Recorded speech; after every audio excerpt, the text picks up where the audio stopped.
Nagpahayag ng pagkalito si Batangas 2nd District Representative Gervil Luistro, isa sa mga House prosecutors, sa naging desisyon ng Senado na isauli sa Kamara ang impeachment complaint laban kay Vice President Sara Duterte. Ayon kay Luistro, hihingi ng paliwanag ang prosecution panel mula sa Senado na kumilos bilang impeachment court noong Martes. Sa press conference sa Kamara, sinabi niyang, "Nalalabuan kami sa naging order ng Senado." Ipinasauli ng mga senador hukom ang reklamo hanggat hindi nakacertify ang House na ito ay alinsunod sa konstitusyon.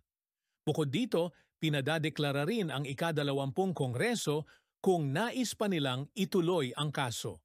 Giit ni Luistro, imposibleng sumunod sa ikalawang kondisyon dahil hindi pa umiiral ang ika-20 Kongreso, kaya't hindi pa ito maaring magpasa ng opisyal na pahayag ukol sa reklamo.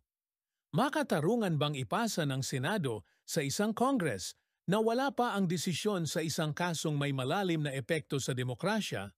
Paano ito nakakaapekto sa integridad ng impeachment process? Salamat sa panonood. Huwag kalimutang i-like, i-share at mag-follow.